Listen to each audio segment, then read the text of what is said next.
Trump presses on after rough week with his presidential image in shambles.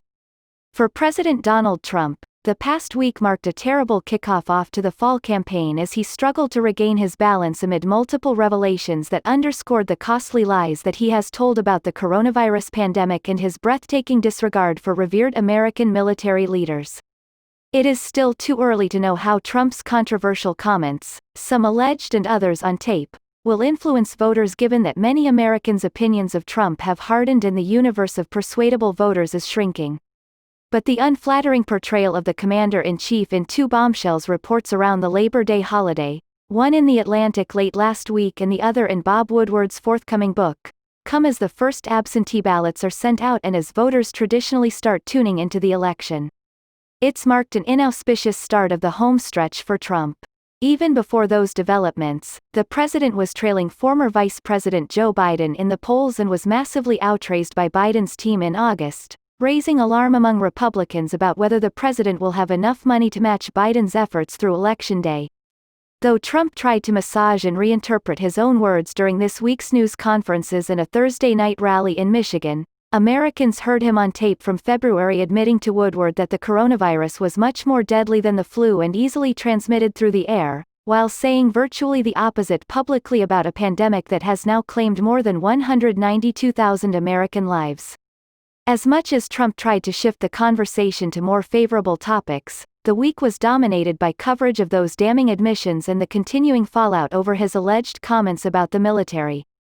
He seemed particularly stung that he had few defenders in the military after the reports in The Atlantic that he privately disparaged dead American soldiers as losers and suckers, and proceeded to further alienate the military community during a Labor Day news conference where he argued that top Pentagon officials fight wars to keep defense contractors happy. Those two storms buffeted his campaign after a month-long stretch in which the Wesleyan Media Project found that pro-Biden ads dominated the airwaves by a 2-1 margin. Polls show the former vice president maintaining a sizable lead nationally over Trump, with a slender edge in key battlegrounds like Michigan, Pennsylvania and Wisconsin, states where the race appears to be tightening. There appears to be no clear leader in North Carolina and Florida. Trump is looking to heighten enthusiasm by hitting the campaign trail, from his rally in Freeland, Michigan, on Thursday, where supporters did not socially distance and few wore masks, to his stops in Minden, Nevada, and Las Vegas this weekend, and Wisconsin next week. His campaign operatives are putting their faith in the president's formidable ground game, noting that while pro-Biden ads are dominating the air war, the former vice president has largely foregone the traditional in-person organizing that the Trump campaign has invested in. Trump Victory, a joint effort by the Republican National Committee and the campaign, says they have 2,000 field staffers in 17 states whose efforts are bolstered by some 2 million volunteers making calls and knocking on doors.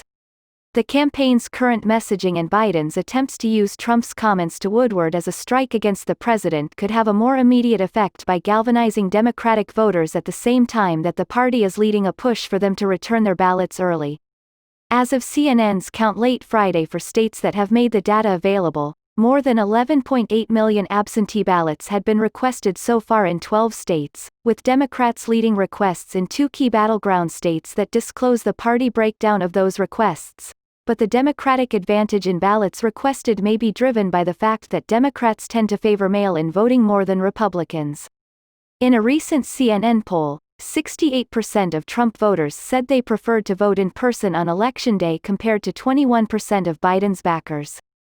In one glimmer of encouragement for the Trump campaign this week, the Cook Political Report shifted two of their Electoral College predictions to Trump's favor, categorizing the state of Florida as a toss-up, rather than a state that lean Democrat, and putting Nevada into the more competitive category of lean Democrat, rather than likely Democrat. Those moves were a warning sign for Biden because they reflect a narrowing advantage in the Electoral College map, which was Hillary Clinton's downfall in 2016 even though she won the popular vote.